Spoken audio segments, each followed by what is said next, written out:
Welcome to the Falconcast. It is a Thursday, which means it's an AJ Hoffman Thursday. We'll have him in just a minute. A little late getting started here. I was going to do the show on location.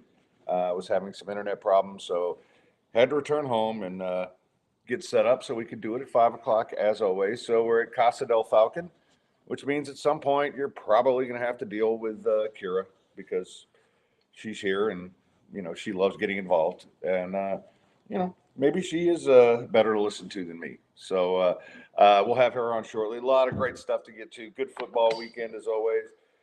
Some stuff from the past week to get to as always.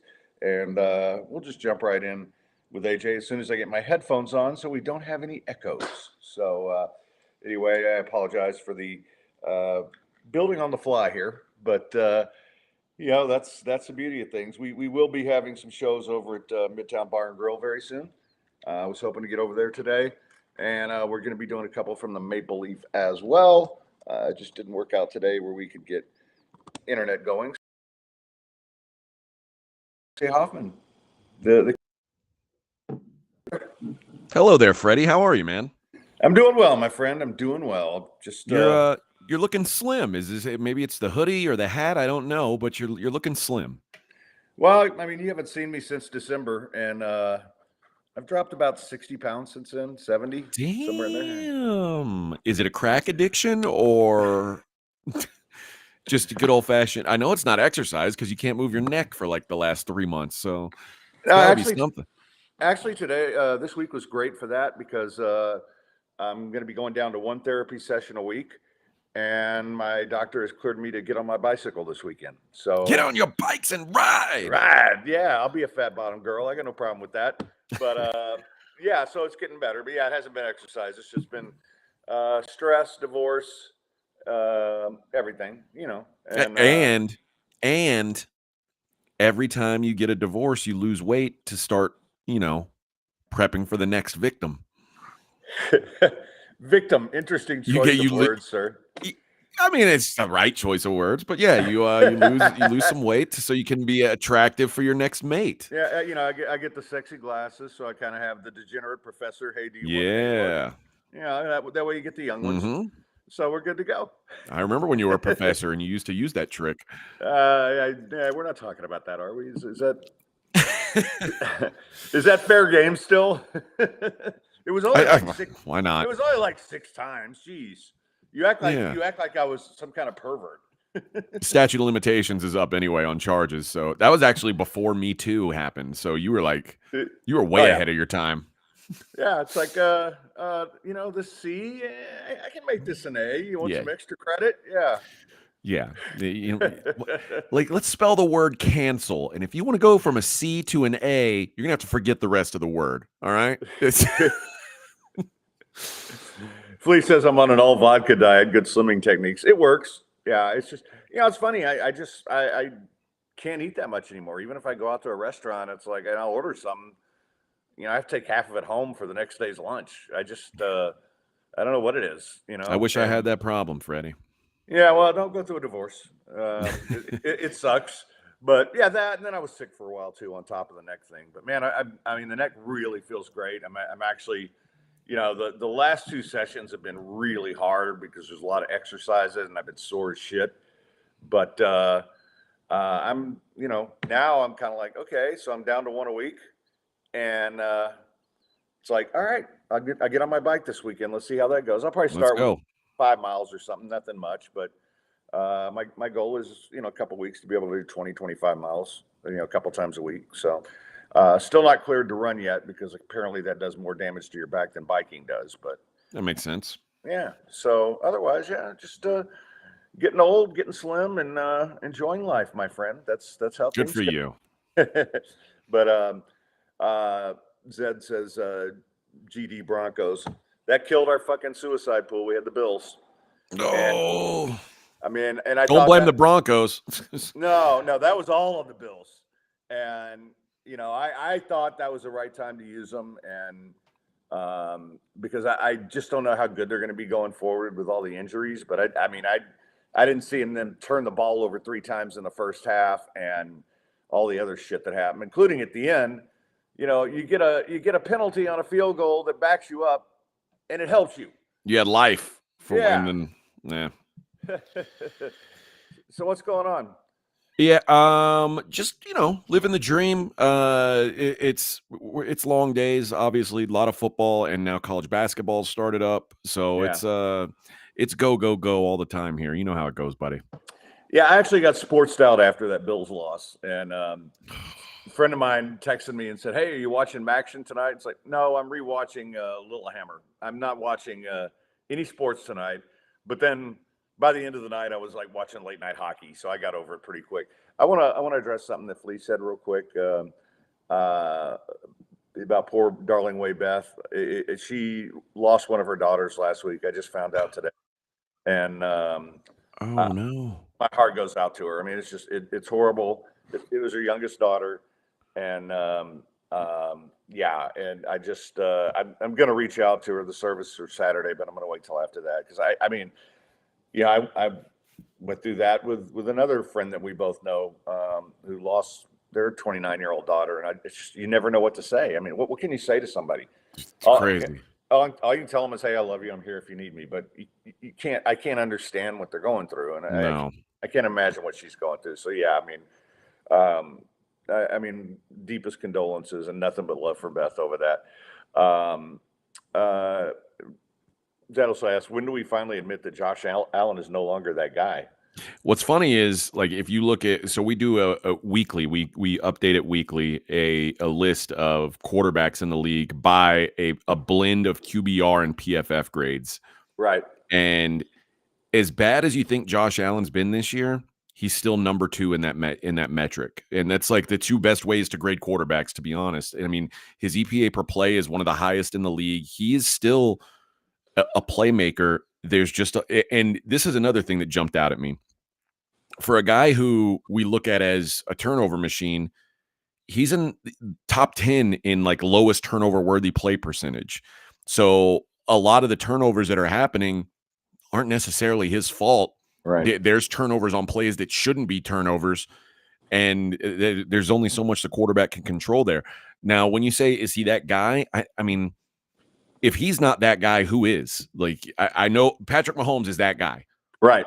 Who, like, you right now, this is like one of the worst years for quarterbacking I can remember, because the idea that Josh Allen, if you look at all the metrics, this is like the worst year he's had in 4 years. That it's not a bad season in real life, but it's like nobody is performing at like an upper echelon level. And the highest graded quarterback in PFF is Jared Goff. Yeah. I mean, it's a weird. Dak has the highest QBR, I believe. It's a weird season. None of the elite quarterbacks have looked elite. Jalen Hurts hasn't looked as good as we thought he would. Right. Patrick Mahomes certainly hasn't looked as good as we thought he would. Justin Herbert, no. Like, it's a weird thing, because and it brought up this conversation, and I'll ask you: is there a favorite for MVP? Like, who can you look at this year and go, you know what? That guy's the MVP. That guy is having the year. I don't think there's a guy this year. I don't either, and I think Mahomes is kind of the default front runner, and I haven't checked the odds recently, but I'm sure he's still the favorite. But I think this is where the second half's probably going to determine it, because despite what happened Sunday, I'm not ready to throw Joe Burrow out with the trash. I think tonight will say a lot about that. In this, I'll ask you this, because part of my show prep is talking sports with PJ over at PJ's. Mm-hmm. And one of the things that we brought up watching the Bengals Sunday, if you're redrafting quarterbacks right now, I mean, everybody's going to take Mahomes first. Who do you take second? How many do you take before you take Joe Burrow? I would still take Josh Allen second. I think Joe Burrow's probably third. Yeah. I mean, yeah, I don't know where, like, I guess I don't know where I put Lamar Jackson. It's hard. Yeah. And Jalen Hurts, same thing. It's where do you put those guys? And honestly, there's 2 other guys that come into that discussion, and I think they're probably not guys you would think of right away. But I think Trevor Lawrence, you still look at, he's 2 years younger than all those other guys, and there's still a lot of room to grow, obviously, although he doesn't look like he's that guy right now either. and the other one would be CJ Stroud. And like, would you take him going forward? And that it's obviously a big risk because we've seen a lot of guys have good rookie seasons and then never be the same. We've never seen this. He's on pace to have the best rookie quarterback season ever, which is it's pretty wild. But it's insane. And and you were talking about MVP. If this team wins 10 or 11 games because of CJ Stroud, which it will be, is he not in that conversation? I said as much because it's a year where there's no one else who's jumping off the page. If he takes a team that was the worst team in the league last year, or second worst team, I guess, at the end of the season, and it takes them to 10 wins to the playoffs, you can make a really good argument that he is the MVP. I think DeMeco Ryans has probably already locked up Coach of the Year, which is his first season in the NFL. He's the Coach of the Year probably. I shouldn't say locked up. The second half, if the first half is phony and the second half they turn back into a pumpkin, it just doesn't feel like that's what's trending right now. It doesn't feel like that's the way the Texans are headed. But I think if CJ Stroud continues to put up the numbers that he has and the Texans keep winning football games, like there's crazier flyers to take. Again, like if you go through the guys that you would think are the top candidates, none of them are having a year as good as you thought they would have. And that goes from the one exception might be Lamar. And we were talking about Lamar in a new offense and it took him a little while to adjust. And obviously lately he's been playing really good ball. But yeah, it's a wide open race. So crazier things could happen than CJ Stroud winning the MVP. I could see Dak too, because the Cowboys have a pretty easy schedule and the Eagles have a tough one here over the next month. And everybody was saying, oh, well, the race is over. It's like, no, it's not. If you looked at the schedules, they still play again. And, Dak's having a really good year. It's weird because Dak is one of those guys who we all think of as kind of a not like a winner. We think of him as a stat piler. And I think that's what the general media thinks of him. Yeah. Which and in a voting thing, I think like there's a reason why we're not hearing Dak's name a lot yet, even though the numbers suggest Dak is absolutely warranted of that. And it's because his reputation. So he would have to overcome that reputation. It's the same reason Patrick Mahomes is the leader in the odds right now. It's not because the year he's having is so incredible. It's because his reputation is he's the best player in the league. And in a year where no one's really separating themselves, that's kind of the fallback guy. Is like, well, who's the best? It's Patrick Mahomes. He's the best player. Dak has the opposite problem where it's like we don't think of Dak as this world-class elite quarterback. He's having an elite season. I think he warrants conversation as well. Yeah, and just a couple more thoughts on CJ because obviously you still keep up with Houston quite a bit, and I watch every game, and the thing that I'm starting to see, you go back 2 weeks when they lost in Carolina, they did what losing teams do. They had committed so many penalties on that last drive that basically gave Carolina the game. Yeah. The loss at Atlanta wasn't CJ's fault. He scored to get him in position to win the game, and then the defense couldn't stop Atlanta.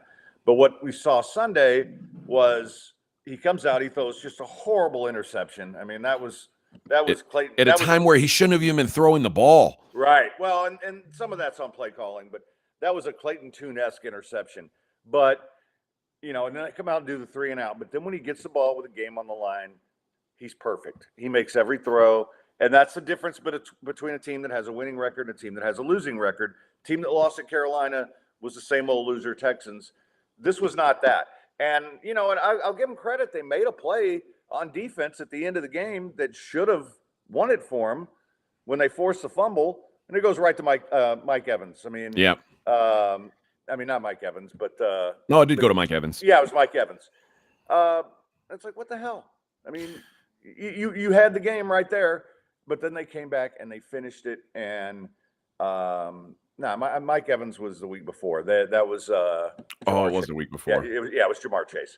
But and then they get a little lucky when the pass gets dropped in the end zone. But I don't really have any doubt that CJ Stroud would have led him to a touchdown there at that point. I don't either. That's the difference. I think that when you think about that game, CJ obviously was the reason they won that game. He was almost the reason they lost the game. And Yeah. it feels like the old Texans, they would have just lost the game. And then we'd all be going, oh, here we go again. It's a new age, maybe. Like, I don't know. I don't listen. You know me. I'm the first one. If there's reason to be pessimistic about the Texans, I've been the first one to say it. Oh, yeah. It didn't make me a lot of friends in that town, but I mean, I think my track record of being right about them is pretty strong. Yeah. I just think it feels different. This doesn't feel like a loser franchise. It doesn't feel like a loser head coach. It feels like maybe they did something right for the first time in a pretty long time. And I love the improvement week to week because, Slowick's a first-year coordinator. He makes some mistakes. I thought Sunday they spent, they were doing, they decided, hey, we're just going to wing it down the field and take shots and all that, which is great. I thought there was a time in the game when you're up 10 where maybe you don't do that, especially when you got a running back who's gone for 150. Yeah. But I think he's learning on the fly, just like everybody else, and getting better. And I think the same thing with D'Amico. So and I was just as critical as you were over the years, and it pained me to do it. But the truth was, there was just so much shit they did wrong, and it just feels like now that we don't talk about Cal McNair, and we don't even talk much about Nick either. We talk mostly about D'Amico. D'Amico has become the face of this franchise, and I think it's a good thing. Well, it's nice not having to talk about Jack Easterby. Like those are things that make a difference for a franchise. Like we talked about like this negative vibe hanging over things, and I think it was a real thing. So I think they're moving in the right direction. I still think I don't think they're a playoff team this year. I think that they're it's a good story right now. I think it's going to have an ending that some Texans fans right now might be disappointed in, but if they don't win another game this season, there's been positive progress. Like, oh yeah, and it feels like the first time in a while there's been a real step forward for the franchise. I'm excited to see what the crowd looks like on Sunday, because I think for the first time in years, it's going to feel like an energized Texans home crowd, like the kind that you had, 5-6 years ago. Yeah, and I mean, I think it helps that it's Arizona because Arizona doesn't travel. Yeah. So this should be a Texans crowd. And it'll be nice to see what happens. I mean, I think they'll sniff the ass of the playoffs. I think they'll be around, I think so too. Wins. I think they'll just come up short. Yeah, there's too many good. Now we'll have to see. Now that the air humper's dead, maybe the Browns aren't the team that we thought they were, even though they have a great defense. There's a lot of openings. The Bills aren't a certain playoff team. The Chargers aren't a certain playoff team. The Browns, like you said, there's a lot of teams. The Steelers, there's a lot of teams that are in that zone right now that I don't know if they're playoff teams or not. So there's certainly an opportunity. I just don't know. Like all those teams I mentioned, I'm not sure which ones I would say I'd rather have the Texans. I think I would rather have the Texans than the Steelers. But Browns, Chargers, Bills, I just think the upside is a little higher for those teams. Yeah, and you're still in that group with Colts, Titans. I think the Titans are out of that group. I think the Titans are done winning football games. Like I don't think they really care to win games this year. It's probably a time not to, but they're you just don't know. I mean, I think the Titans have more talent than they do. Maybe not a quarterback though, and that's a big difference. Well, definitely not a quarterback. All right, yeah. I think you and I are probably the only two people on the planet that kept saying Will Levis was a bum even after he threw 4 touchdown passes. Yeah, because his success rate is better than Tommy DeVito, PJ Walker, and Zach Wilson. That's it. Like that's the 3 guys that he have played. That's the only 3 quarterbacks in the league that he's been better than per success rate. And in college, he led the SEC in interceptions and on an offense that ran the ball most of the time. Yeah, he's got a great arm. It's just that's not what wins football games in the NFL, really. No, and he's got a athlete's body on him, but so does Mitch Trubisky. And all right, let me before we get to, we'll just stick with the NFL. But I wanted to ask you first. were you surprised to hear Jimbo Fisher get the axe? I was surprised only because of the financial implications. I thought it was pretty wild when they offered him that money when they did, like the extension. I know that he had like a little success, but you already had a 10-year deal. Why did you have to extend it? And why in the hell would you make it fully guaranteed with no offset if he gets another job? That's Bobby Bonilla level crazy. Yeah. And it's Jimbo Fisher doesn't have any stress anymore. Jimbo Fisher's set for life. He never has to work again. And he doesn't have to deal with, Aggie fan bitching about him week in and week out. From a performance standpoint, he should be fired. He's not a good head coach. He refuses to change with the times. And to that point, I think it made sense for A&M to do it, because all you're going to do is fall further and further back if you keep not adjusting. RJ said something about this, and it makes a lot of sense to me. If you're like a guy who's trying to keep up with technology over the years, and you skip one generation, like you say, oh, I don't do, like if you were a person who said, I'm not going to get on Twitter, I've got MySpace and Facebook. By the time TikTok comes around, if you didn't do Twitter, you're never going to be able to figure out TikTok. You're never going to be able to figure out that next thing. And I think it's the same way with coaching. Like if you're not evolving constantly as a coach, eventually you fall behind to a point where you can never catch up again. And I think Jimbo Fisher is the epitome of that. I think he's a guy who's just so. And by the way, another big name who's in that same bucket is Dabo Swinney. These guys refuse to change. And eventually everybody else, like just the way they do things, it's not that they're a better coach than you, but the way they approach things and the way they understand the way the game's changing gives them an advantage over you, who might be a better X's and O's guy or whatever, but it ends up not mattering because you've fallen behind. Yeah, and I think with Texas coming into the SEC and Oklahoma, those are schools that recruit against A&M, specifically in the Dallas area, which has always been an A&M stronghold. You had to do something, and the money is a lot, and I'm sure it's gonna. I mean, it's just a bad contract, but some booster will just sell one of his 20 Gulf Streams and pay for it, and that'll be that. Yeah. But what's a worse contract, that or Deshaun Watson? Tough call.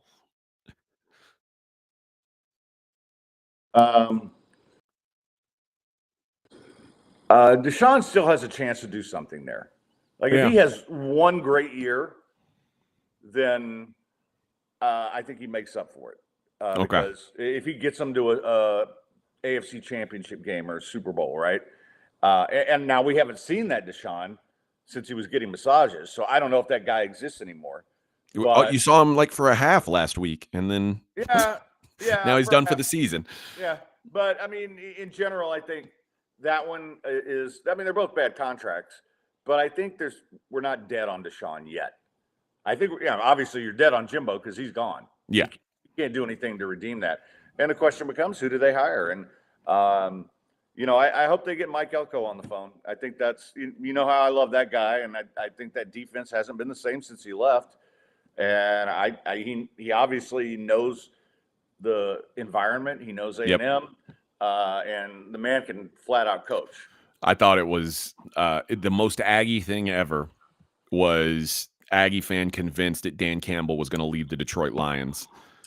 I was like, why would you even call that guy? I mean, I guess you shoot your shot, but it's like there was zero chance of that. But like Aggie fans on Twitter were convinced that's the guy. It's like, oh man, that's not the guy. My favorite rumor was there's mutual interest between Dana Holgerson and Texas A&M. I'm like, please take him. Please little baby Jesus Tebow, please. Yeah, I don't think you're that lucky, Fred. No, that's not going to happen. But I think we're going to lose that win total too. You know what? I'm not going to be shocked. I don't know what the hell happened to Oklahoma State last week. What was that? I don't know. I'm not going to be shocked if they upset Oklahoma State this week, and that gets us over. But that crap last week. I mean, and how passionate I am about watching these games. At halftime, I knew they were beat. I'm like, Donovan Smith's a bum. Somebody needs to put him out of his misery, put him out of my misery. It's just, how the hell? I mean, Cincinnati's okay, but you can't You lose can't like not that get home. beat like that. So No. who's the worst team in the Big 12? I think it's Houston. I think it's BYU, but yeah, BYU. I think Forgot about that. Houston's right there. And like we started talking about Houston's wins. Houston's 2 conference wins came on a Hail Mary against West Virginia and in overtime against Baylor when they went for 2 after Baylor had kicked an extra point. Like, Yeah. that's how close they are to being winless in conference. If they don't convert that 2-point conversion and they don't come down with that Hail Mary, they're over in conference. And let's not forget they lost to Rice. They lost to Rice. All right, I want to welcome in everybody. Chucky D, Flips here, Chewy, Zed, Flea, of Zed's course. dead, baby. Yeah, Zed Boss is here. D Bounds is here. I mean, it's let's see who else I got. Who have I missed? I mean, there's so many comments. I'm sorry, but a lot of you comment twice, so I don't want to mention you twice. The Truth is here, so. Yeah, and he was what happened to Beth Darling. Her daughter passed away, so that's where the condolences were for. So, all right, I got to tell you about the Phoenix on Westheimer. If you're a Dynamo fan, this is your place to go. If you're a Penn State fan, this is your place to go and watch where you have no offense. I think people are done watching that. Yeah, they still have a good group that shows up, but Premier League games, great food, great staff. I get there at least once a week, sometimes twice. I was gonna. Today was my backup plan to go over there, but I didn't have time, so I came home. And, Vu and his staff just do a great job. They're just friendly people. You can get, and always ask for the food special because it's always something awesome. They had this, they had a pasta the other day that was just amazing. And of course, I took it home and ate it for like 3 days. So go check them out. They always have great, they always have great things going on there. They're big into charity, big into dog rescue, all those kind of things. And that's just how Vu and them do business. So, all right, we might as well just go back to the NFL and do some of this for a while. Anything else that stuck out last week in the NFL other than 5 games going to 6 at the end, right? Because 6, of Monday night. because Monday night was a last minute or last second. Yeah, I don't know that anything necessarily stuck out as like as unique. It's just I don't know who the great teams are. I don't know where the teams are that are like this is the team to beat. Like the Eagles have the best record. Like I think the Eagles might be like the 4th or 5th best team. They're 11th in net YPP. Like their underlying stats say they're an above average team, but they're not like a world beating team. So who are those teams? I don't know. I don't really know if there's a team that's like this is the team to beat. San Francisco, when they're healthy, looks like the best team. Yeah. That's what I was about to say. And then Baltimore, when Baltimore, that game last week against the Browns, until they lost the game, it felt like the Ravens had no chance to lose the game. Yeah. We talked about Stroud throwing that interception that could have cost them the game and didn't. The interception that Lamar threw did cost them the game, but it's like it felt like they were just dominating that game, and then suddenly they were losing, and it was like what the hell happened here? So I think the 49ers are the best team. I think the Ravens are right behind them. I still give the Chiefs credit because Patrick Mahomes is like God mode. Outside, but I don't know that any of those teams are like super duper favorites to win anything. There's big flaws in all these teams.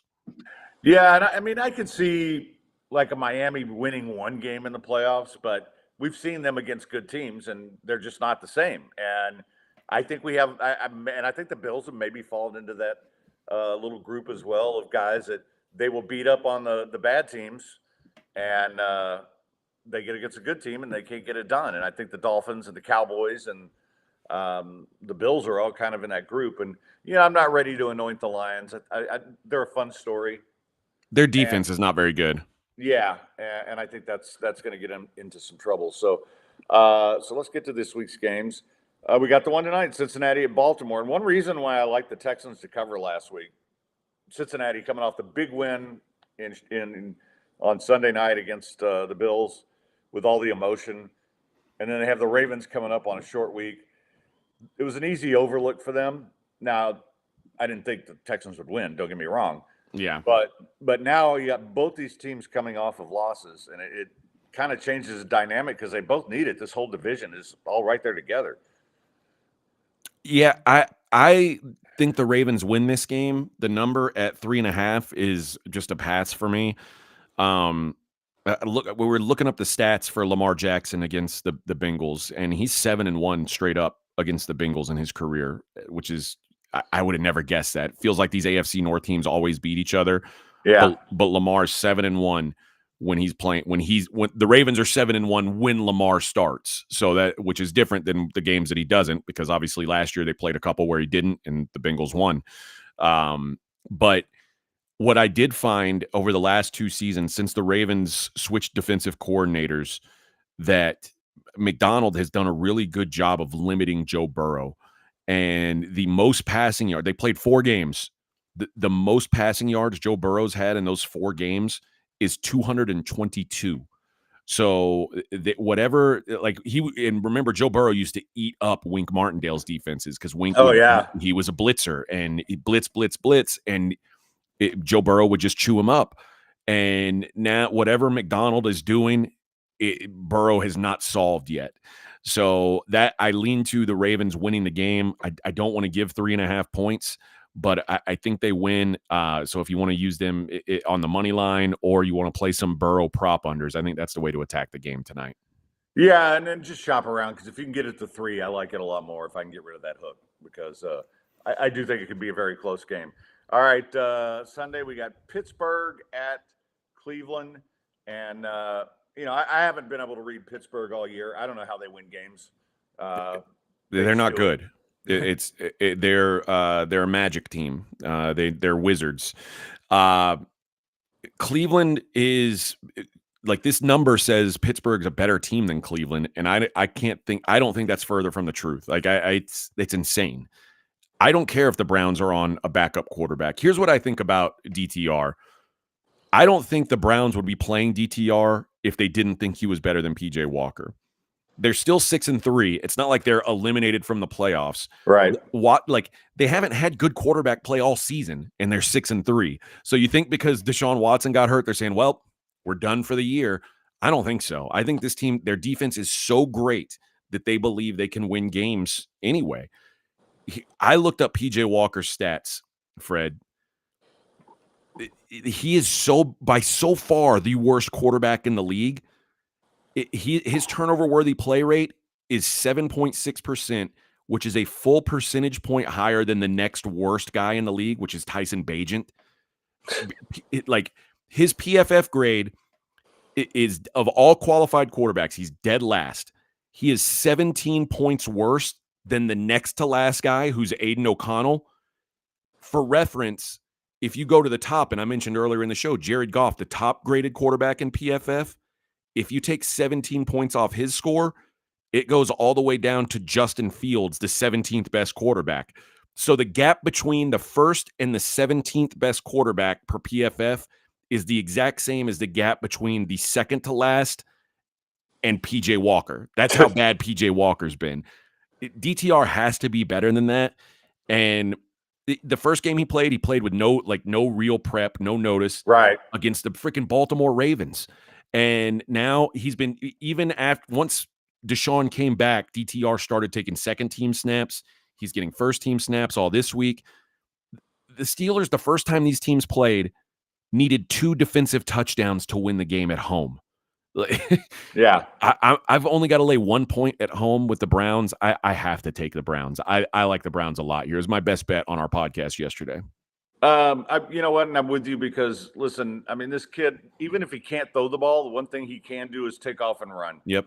And use his legs to score some points and protect the football. And maybe the best thing they can do is just punt every play and make Kenny Pickett stay out there and throw the ball a bunch of times, because eventually something good will happen if you do that. So I just think that the Browns defense is so good compared to this Pittsburgh offense that all you need is a little bit. You just need DTR to not completely suck.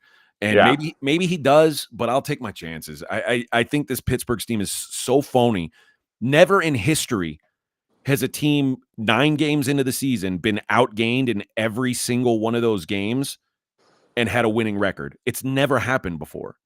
And they've been outgained in every single game this year. It's crazy. All right, Chicago and Detroit. I do think Detroit's due for one of their games where they kind of run away, and I know their defense is bad, but I don't think Chicago can take advantage of that. And I know it's a big number, but I'm kind of leaning Lion here. Talk me out of it. I liked it a lot more when it was up at like 9.5. But this Lions defense that everybody thought was so good early in the season because they held down the Chiefs, and now like if you go back in hindsight and you say, well, man, this is like kind of what the Chiefs do. The Chiefs aren't putting up big points on anybody this year. The Lions have allowed 24 points to Andy Dalton in a random spot start. Jordan Love put up 20 on him. Geno Smith, who's generally underperformed this year, put up 37 on the Lions. Justin Herbert put up 38. That's the only game where the Chargers have looked even close to an elite offense was against the Lions. Yeah. The Bears offense had no explosiveness with Bajent. He was turning the ball over at a higher rate than Fields. I think Fields can hang around in this game. I just think the Bears or the Lions defense is overrated. And I think you're buying the Lions right now at the peak of the market. Like the Lions can't, when this game was 9.5, I was like, that's crazy. Like it just feels like the Lions, everybody said the Lions are not that good. And I generally think they're not. So I lean to the Bears. All right. Speaking of the Chargers at Green Bay, Yes. Green Bay's awful, but I don't trust the Chargers anymore. I mean, it's like the woman I wouldn't bang with your dick. You know, I mean, it's just they're just there's nothing about this team that shows the talent they have. No, Herbert's been better against man than zone, particularly against teams that like to blitz and leave their corners one-on-one. That's not the Packers. I think the Packers defense gives Herbert trouble, but I refuse to back Jordan Love. I did it last week, and it was miserable, and I lost by a freaking missed extra point. I like the under in this game. I don't trust either one of these teams. Neither one of them deserves your money. So, I like the under, but I've had no interest in playing a side here. Got Vegas at Miami, and Miami usually beats up on teams like this, but I think just the coaching change has made the Raiders a lot more interesting. The Raiders, like everybody keep hearing, the Raiders are reinvigorated. They beat the Giants and they beat the Jets. Let's slow down. Let's slow down on what they're doing. Like, think about the coaching edge that the Dolphins will have in this game. I mean, McDaniel's one of the best coaches in the league at this point. And Pierce, whatever he's going to be, he's not that yet. The Dolphins have had 4 home games this season, all against mediocre or bad teams. The closest one of those games was a 14-point win against the Patriots. Obviously, they beat Denver by 50. So Carolina, Giants, they all took it by over 14 points, and none of those teams had to travel West Coast to East Coast for an early kick. This just feels like a terrible spot for the Raiders. I think the Dolphins go off here. All right. Do not disagree at all. New York at Washington. I'm kind of tired of believing in the Giants because every time I do, they lay an egg. And I don't think Sam Howell's a dog. He's actually turned into a functional quarterback. I agree with you. My problem is this number is insane. Yeah. I don't like Tommy DeVito either. I think he's a joke. But who the heck are the Commanders to be laying this number to anyone? Right. The Giants beat this team 3 weeks ago with a backup quarterback. The summer line on this game. So if you said, all right, I want to play week 11 Giants at Commanders. Do you know what that line was? Probably be Giants -3.5. It was Giants -1.5 on the road. And now they're catching 9. So you're telling me there's like an 11-point difference from what the Giants were at the beginning of the season to now, and the Commanders, there's been no change. Because if that's all the difference is, it's all Giants, that means the Commanders are just as good as they should be. I don't know if that's true. I mean, they traded away their 2 best pass rushers. I Right. don't I was know. going to mention that. Yeah. But to me, the overreaction on these Giants is why I think the Giants stink. It's one of those bets that if you make it on the Giants, you have to just kind of hold your nose and hope that Tommy DeVito even like looks like a high school quarterback, which he didn't against the Cowboys. But I cannot, in good conscience, say that Washington Commanders are 9 points better than anybody when all the only teams they're beating are like the Patriots and the Falcons and the Cardinals. Like they're not beating anybody. And now we're saying, well, they're 9 points better than the Giants. I can't get there. Sorry. Dallas and Carolina. The Cowboys are another one we talked about, just like the Dolphins. They tend to run away from bad teams. And I need Carolina to show me something, though. Yeah, and usually when Dallas runs away from bad teams, and that was my favorite play last week, was Dallas by 1,000,000 against the Giants. Yeah, I was they do it on that. They do it at home. They've not been as dominant on the road, and I like the look ahead on this game was 8.5. So it went from 8.5 to 10.5 based on the Cowboys blowing out Tommy DeVito at home. I generally like rookies more at home than on the road. I was actually interested in backing Carolina here, but then yesterday Frank Reich decided to take back the play calling duties after they went 1-2 with Thomas Brown calling the offense. What I don't like for rookie quarterbacks is inconsistency, and that's what Bryce Young's dealing with. You're like, if you took a good quarterback and bounced him back and forth between play callers, that's not ideal. But a rookie, that's enough to keep me off the Panthers here. I lean to Carolina, but I'm not going to play them because Frank Reich is just doing something really dumb, in my opinion. Tennessee at Jacksonville, bad performance by the Jaguars last week, but I think this has got to be a bounce back spot, right? Yeah, I think so. I first of all, I'm so against Will Levis, which is a big part of the handicap, but I do think there's some questions about Jacksonville. Like looking back at their schedule, the wins aren't nearly as impressive, and San Francisco really exposed some things. But I don't think Tennessee can do that. Like the Jags do a good job of taking away the run. They're third in rush DVOA.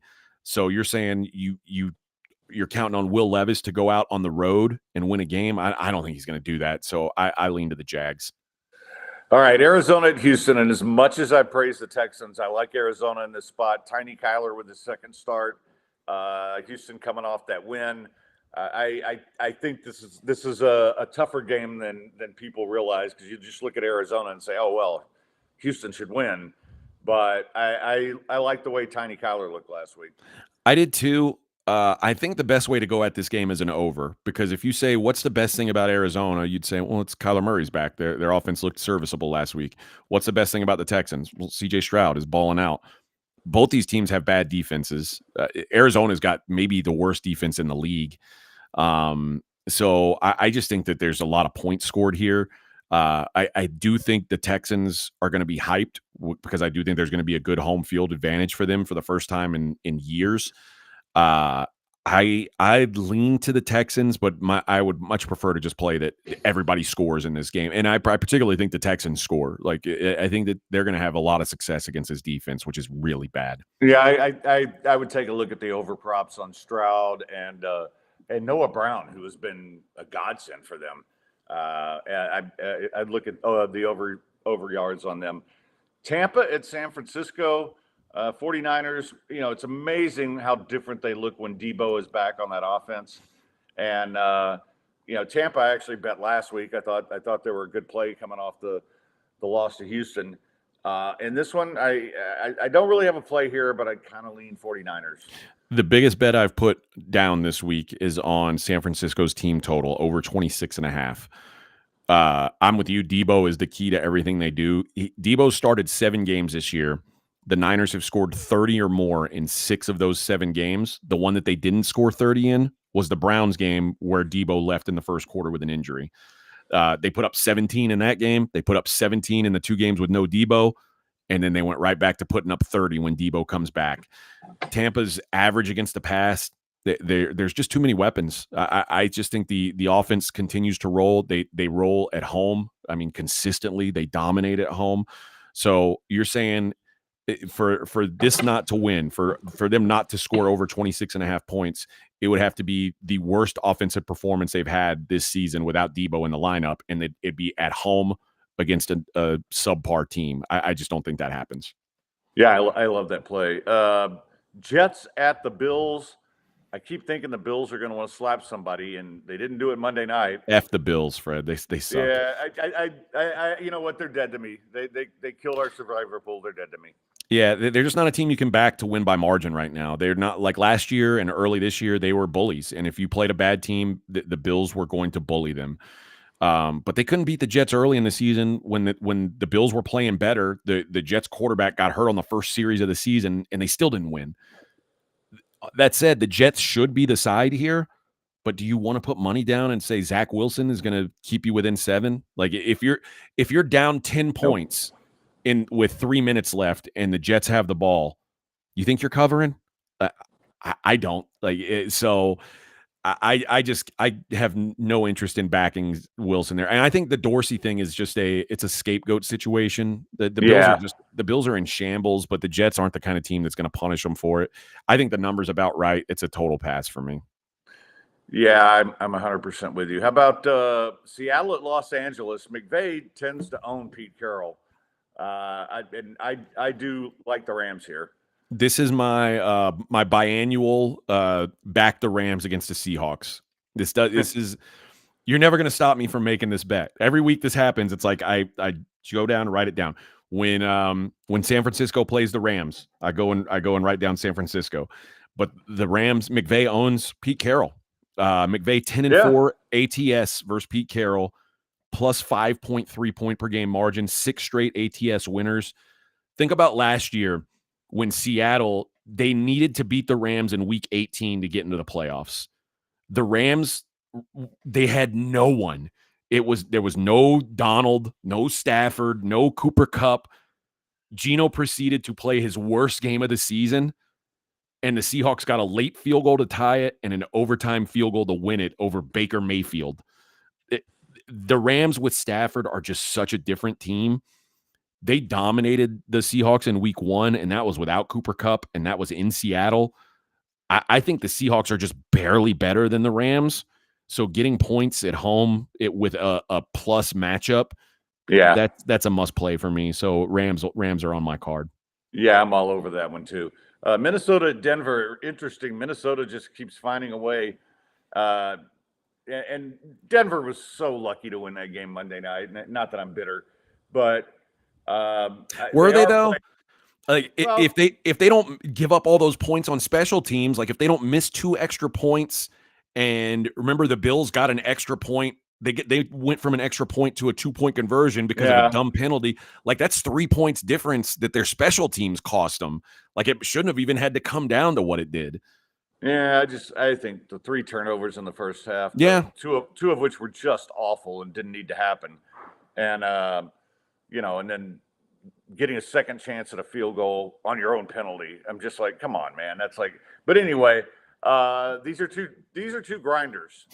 And, Minnesota is surprising because they tend to find ways to win. And lately, Denver's been doing the same thing. And it's been interesting how they've reinvented Russell Wilson into more of a short pass, quick release guy, run the ball in certain situations thing, which he always did before. But I do like what Sean Payton is doing with the Broncos in terms of offense now. Yeah, although – I don't know. I mean, Russ still hasn't thrown for 200 yards since week 4. Like, so everybody's like, well, Russ is playing better. He's just not turning the ball over, which is nice, but he's not doing anything big. He's just keeping them in games. But that's what he's being asked to do. Which is wild. I'm just saying when you have a quarterback that you're paying that kind of money and you're like, hey, just don't let us get killed. Like, okay, it just seems odd. But I think it's a bad matchup for him this week.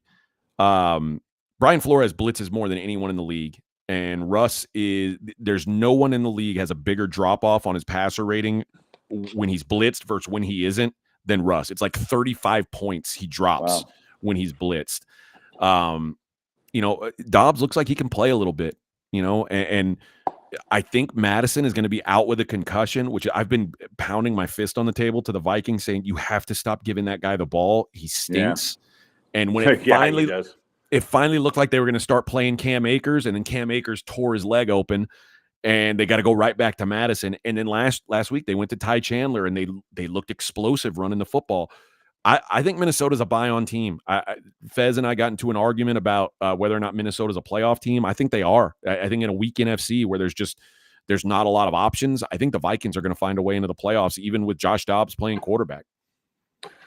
Yeah, he's impressed me there. I mean, he's surrounded by a little better talent than and at some point you're going to have a healthy Justin Jefferson for him to throw to. So yeah, I don't hate that at all. And then Monday, Philly at KC.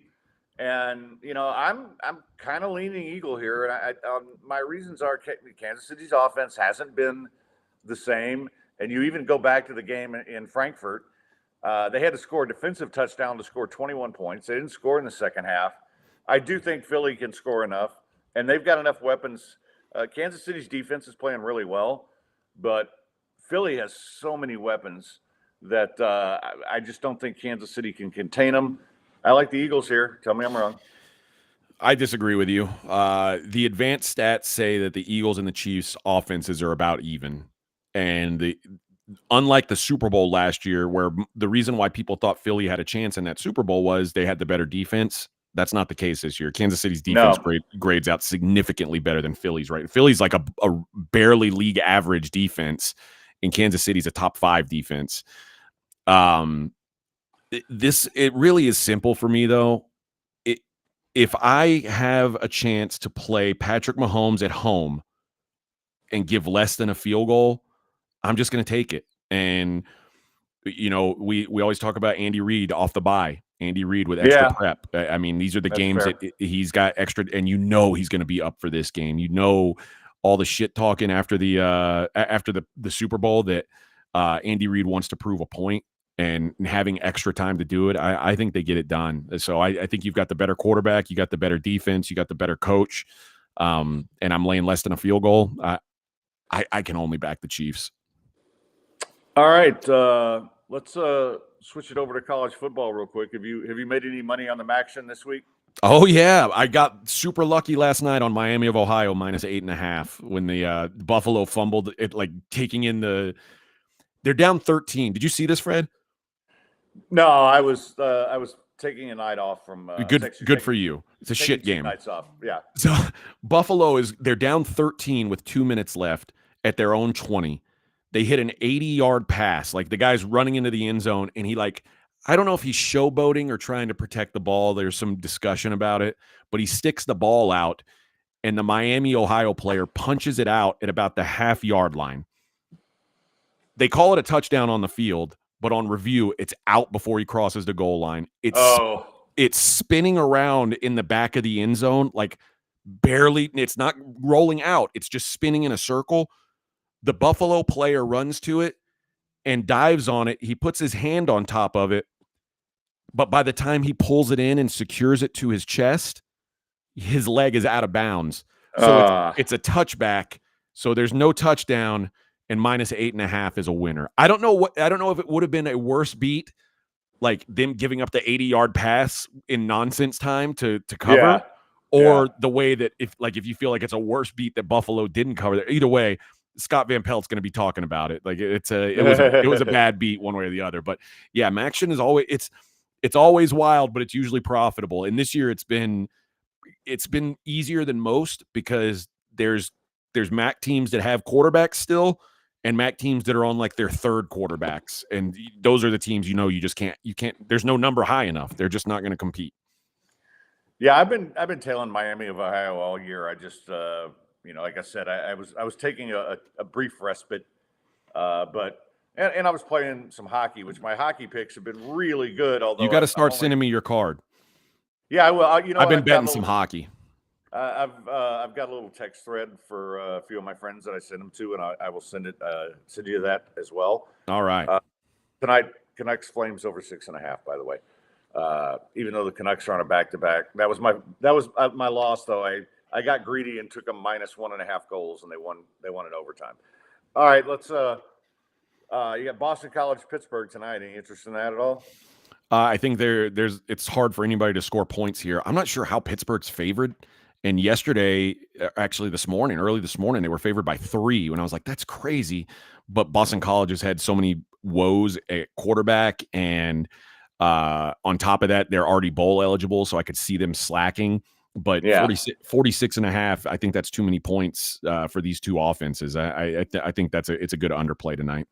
One game I like tomorrow. Well, actually, I like both games tomorrow. I like both the home teams in UTSA and Washington State. I still think you're paying too high of a price for Colorado. Yeah, Washington State. I mean, they've looked so dead, which worries me. I generally do think you're paying too much of a tax on them on Colorado, but I also think Colorado, because that game they lost last week, and they did. I mean, I lost betting against them. I had Arizona -10. They covered, but had they been able to win that game, I think this spot would be huge for Colorado because they'd have a chance to be bowl eligible still. I think asking them to win this game and then go win at Utah is a hell of a task. Yeah. But I mean, both these teams are trying to get bowl eligible, but Colorado's got to go to Utah next week, and Washington State has to play. They have to go to Washington. So it's going to be an uphill climb for whichever team wins it. But I do think you're going to get both teams fully motivated. As far as UTSA, my only concern for them is they've got look ahead. UTSA's got Tulane next week, which is basically like, because SMU didn't have to play either one of those teams. You've got 3 unbeaten teams in the conference, and UTSA and Tulane play on the last game of the season, and the winner of that is probably going to play SMU. So Tulane or UTSA is not even going to go to the conference championship, which is pretty wild. Especially Tulane, considering where they've been for the last almost 2 years. If they lose to UTSA next week, they're out. But I worried about backing UTSA and Tulane this week because I think the look ahead on that game is pretty intense. Yeah, and UTSA's been doing this for 3 years, and the fact that they stepped up and did it in the American is pretty impressive because no doubt. One thing to do in Conference USA. That's a good program. They might lose their coach too. Like you talk about what's realistic for Aggie. Don't be surprised if that's the guy they go and get. No, and frankly, if UH moves on from Holgerson, that's my top choice. That's a good call. And I think he's gone after this. Anything else you're interested in on the college card? I think this is the game. This is the week for Oregon State. I think Oregon State handles Washington. I think that Washington gets their loss this week. You have to be able to stop the run against Oregon State, and I don't think Washington can do it. I just think they're going to get bulldozed, and Washington's still going to have a chance to play for the Pac-12 title, but I think this is like the nightmare matchup for them. So I think Oregon State just runs the ball at will on these guys. So Oregon State's probably my favorite college play this week. Yeah, I like that one a lot. I also like Texas Tech at home against UCF. I think this is a spot where Tech can win. And I think UCF everybody's in love with because of what they did last week. And I've watched enough of them. They're good. They're not great, and we know how tough Lubbock is to play. So that's another one I'm on. I'd also look at Kentucky. They're at South Carolina, and it seems like forever ago, but Kentucky was once 5-0, and they were like, man, they're the darlings. But then they lost. This is the list of teams they've lost to in the last 4 games: Georgia, Alabama, Missouri, and Tennessee. And the Tennessee game was really close. Yeah. They've beat up on the bottom half of the SEC. They beat Vandy, Florida, and Mississippi State by an average of 19 points per game. 2 of those 3 were on the road.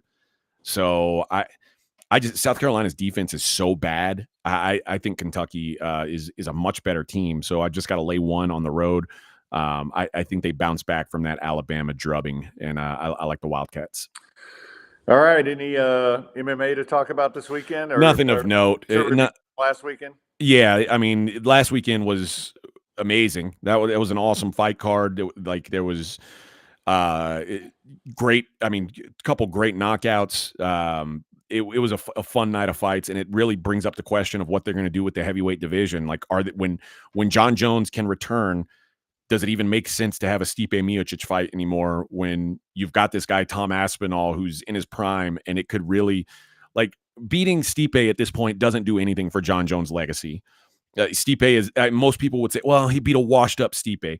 If John Jones beat Tom Aspinall, like, in the middle of next year, it would be undeniable that John Jones is the greatest fighter of all time. I really believe that. Like, there's not an argument against it. I mean, I guess, well, he got popped for steroids, so there is an argument against it. But in my mind, he would be the greatest of all time, which he's already in that conversation, certainly. But if at his age and as much time off as he's taken, it's like when he came back he came back off a long layout and just smashed Daniel Cormier, just smashed him. And then he came out in his first heavyweight fight, fought against the top guy in the world, and made him look like he didn't belong in the cage, Cyril Gane. I mean, he keeps doing that. And if he comes back from this injury and fights a young, hungry lion, a guy who's like a dominant wrestler, dominant striker, has a real threat of a knockout, and he beats him, I think John Jones' legacy is forever cemented. So I think that's the fight to make. I hope they do it. I don't know if they will. I guess they think there's a lot of money with that Stipe fight, but I think you could do that card in London, and all the Brits would show, and it would be a massive card. They could make a ton of money off of. Any John Jones fight at this point is going to make a ton of money. I think that's the move. Yeah, and by the way, people in London buy pay-per-views too. So yeah, and I think you could eventually set up a card like middle of next year with John Jones, Tom Aspinall, and then Conor McGregor and Michael Chandler could finally fight. And if you do both those fights in London, I mean, you could do that at Wembley and sell it out. So I think it's a real opportunity there. All right. Tell everybody again where they can catch you in the mornings on your podcast. Yeah, Straight Out of Vegas AM, Monday through Friday. I guess Eastern time. It's usually it's usually up at 5 a.m. Eastern, so 6 a.m. For you guys, or 4 a.m. for you guys there. So it's up pretty damn early. It's pretty damn early for us out here, but we do it every day. Just go through. Basically, it's I won't say it's the Blitz, but it's us just kicking around sports, and we're talking about the Vegas lean on it, like where the angles are and how we can make some money. So we try to have some fun. We try to be loose, but we're also trying to make you some money. So check it out. You can subscribe anywhere you get your podcast at Straight Out of Vegas AM. And if you get a chance, guys, it would do me a favor if you guys give it a 5-star rating. Subscribe to it. Tell your friends to subscribe. Grab your girlfriend's phone. Subscribe on her phone, and she'd be like, "Who subscribed to this?" Just say, "Listen, you want to keep going out with me? This is the price." So, but yeah, I appreciate all the support you guys. The people in Houston are still giving me is awesome. I always love that town. I always love our blitzers. It's good to always open up Twitter and come on here and still feel that love. I love it, man. Yeah, and I'm glad we can do this once a week because it is fun to reconnect with everybody. And I'll tell you what, I'll make a deal with you. I'm going to listen in the morning, and then if you don't suck tomorrow, I'll give you the best rating you can get. How's that? Awesome. I'll take it. So do you want to do a different day next week, or are you just going to take Thanksgiving Day off? Well, I'm going to take Thanksgiving Day off, but let's talk off air. I mean, most people are gone. Okay. So we'll just take Thursday off, and then we'll be back in 2 weeks. All right. And I hope everybody has a great Thanksgiving. And me too, man. Yeah. Happy Thanksgiving, folks. Always a pleasure. Great job as always. And what do you call them now instead of blitzers? Are they falcon heads? What's the terminology? They're still blitzers, right? Okay. I mean, they're always going to be blitzers. It doesn't matter. So they can be falconers or whatever the hell we can. Okay. But they're always blitzers. So. All right, man. I hope you have a great weekend, and I'll talk to you before the next one. But great stuff as always, man. Thanks for making it a great show. Always, man. Thanks, guys. All right, guys. That's gonna wrap it up for today, and it's always fun. Falcon weeds. I don't mind that, Half Nielsen. Yeah, always fun to have AJ on, and I hope everybody has a great weekend. We'll be back Monday. I don't have a guest yet, but I've got 2 guys that I'm reaching out to tomorrow, and then we'll do some goofy stuff with we either get Yvonne again or we'll get English Rich or somebody like that, so we can mix it up a little. But no show next Thursday, and we got some huge stuff coming starting next month with the new podcast. We're going to add the Falconcast is going to become a network. We're going to still do my show 2 days a week, right? But we're also going to open it up to several new shows. We've got some people who've bought pieces of the company. We've sold off some shares, and we're going to use that money to grow this thing and hopefully give you more entertaining stuff to listen to. But I appreciate each and every one of you. I know there's a group of you that got on there and started asking fantasy questions. Man, we're not a fantasy show, but I'm happy to answer your fantasy questions any Monday at the end of the show. So just so you know, but once AJ and I get going, it's hard to dive into everything else, right? Because we're trying to give you stuff to win money on. All right, that is going to wrap it up. I love all you guys. Thank you so much for being a part of this. And I want to thank Kira for basically sleeping the whole time I was on today. She's just looking at me now like, are you done yet? Are you done yet? But I appreciate each and every one of you for listening to the show. And thanks so much for getting in there and commenting. I just can't thank you guys enough, man. This has been great therapy for me to get back and do this again and get reconnected with all you guys. And, I just can't tell you how happy I am to be able to do this show. So until Monday, stay sportsy, Gulf Coast badasses.